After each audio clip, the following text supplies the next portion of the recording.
Some time ये होता है कि एक हफ्ता गुजरा, दूसरा हफ्ता गुजरा, आप लोग परेशान हो जाते हैं मेरे तो 15 दिन पूरे हो गए, तो मेरा अभी तक वीजा क्यों नहीं है। तो वो आपके 15 दिन नहीं होते, बेसिकली वो आपके 10 दिन होते हैं। आजकल एक ईमेल जो तकरीबन हर उस बंदे को आ रही है जो यूके आने के लिए अप्लाई कर रहा है, वो ईमेल क्या है? बेसिकली वो ईमेल है कि your case is not straightforward. होता क्या है कि जब आप लोग वीजे के लिए अप्लाई करते हैं ना, तो आपको वेरी नेक्स्ट डे एक ईमेल आ जाती है कि your case is not straight forward.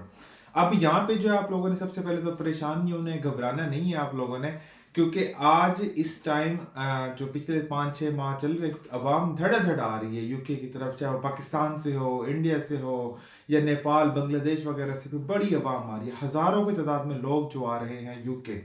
पहले ये होता था कि चंद लोग आते थे, मतलब 200-300। अब क्योंकि मेरा जो प्रोसेस है वो दिसंबर में हुआ, मैं दिसंबर में अप्लाई करने के लिए गया। जब मैं दिसंबर में अप्लाई करने के लिए इस्लामाबाद जेरी फेडिक्स के ऑफिस गया, तो उस दिन मुझे जो नंबर मिला वो 300 समथिंग था। मतलब एक एम्बेसी में, ठीक है, एक जो फेडिक्स का ऑफिस है जो एम्बेसी की तरफ डॉक्यूमेंट्स लेके जाता है हमारे, एक में अगर 300 है तो पाकिस्तान में इस टाइम 304 है। मतलब 1200-1300 लोगों का फाइनल प्रोसेस चल रहा होता है, क्योंकि जब हम लोग वीजा अप्लाई करने के लिए जाते हैं तो हमारा फाइनल प्रोसेस होता है।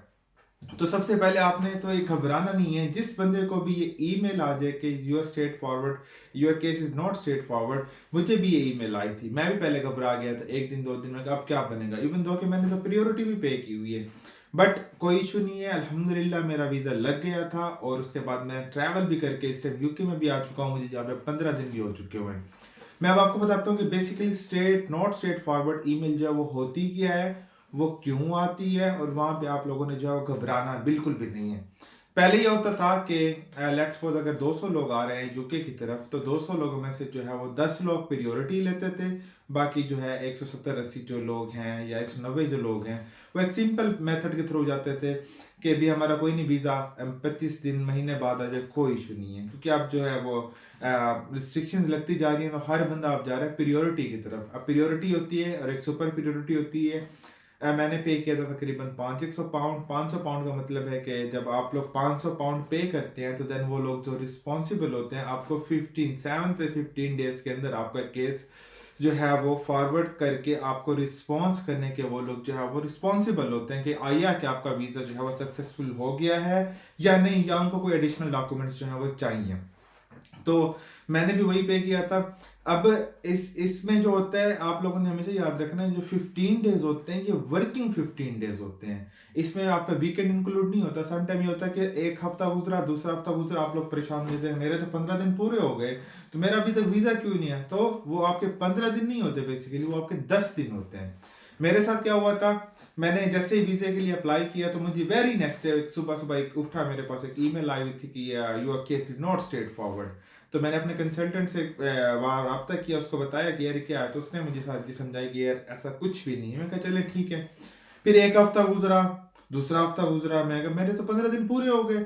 देन मैंने फिर जाके डिटेल में रीड किया, वहाँ पे लिखा हुआ है कि 15 वर्किंग डेज। फिर मुझे थोड़ी जाके तसल्ली हुई कि यार अल्लाह खैर करेगा, आ जाएगा। फिर हुआ ये कि जैसे ही इंक्लूडिंग वीकेंड्स, जैसे ही 15 दिन पूरे हुए, 15वें दिन ही सुबह मुझे ईमेल आ गई थी कि आपका जो है वो केस सक्सेसफुल हो चुका है, आपको 1 या 2 दिन बाद जो है वो ईमेल आ जाएगी। देन आपने जाके अपना पासपोर्ट जो है वो वहाँ से रिसीव करना है। तो अब not straight forward email basically इसलिए आती है, आजकल जो है वो तकरीबन 1200-1300 लोग जो है वो अप्लाई कर रहे हैं वीजे के लिए, ठीक है। अब ज़ाहिर अर्जेंट बेस पे उन्होंने थोड़ी टीम बिठाई हुई थी, उनको ये नहीं पता था कि धड़ाधड़ एकदम से अवाम आना शुरू हो जाएगी कि यार हमने जाना है, हमने जाना है, हमने जाना है। तो अब 1200 जहाँ पे उनके पास पहले जो होते थे 10-20 केस आते थे, अब उनके पास प्रायोरिटी के जो केस आ रहे हैं वो तकरीबन आ रहा है 1000 से 2000 डेली बेस पे आ रहा है। तो उनके लिए पॉसिबल ही नहीं है कि एज सुन एज पॉसिबल 2 दिन 3 दिन में जवाब दें।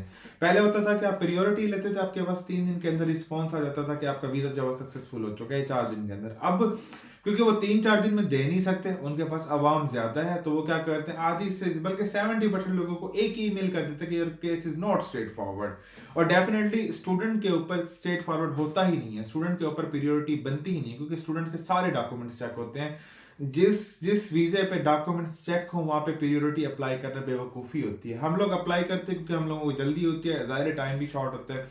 तो वजह सिर्फ और सिर्फ यही होती है क्योंकि उन्होंने मैनेज करना होता है। उन्होंने आपसे पैसे तो लिया हुआ है 500 पाउंड। अब उन्होंने मैनेज कैसे करना है, वो मैनेज ऐसा करना है, आपको एक ईमेल भेज देनी है कि यार नॉट स्ट्रेट फॉरवर्ड, आप हमें 15 दिन का टाइम दे दें, 15 दिन में रिस्पॉन्स आ जाएगा। देन वो 15 दिन के अंदर अंदर आपको जो है वो रिस्पॉन्स कर देते हैं और 99% चांस है कि आपका वीज़ा जो है वो सक्सेसफुल हो जाता है। सिर्फ एक चांस है जिसमें आपका वीज़ा नहीं लगता और वो सिर्फ और सिर्फ ये है कि आपके डॉक्यूमेंट जो है वो अगर फेक हैं। आपकी कोई ना कोई चीज़ अगर फेक है तो देन पॉसिबल है कि आपका वीज़ा नहीं लगता, अदरवाइज 99% चांस आपका वीज़ा लग जाता है।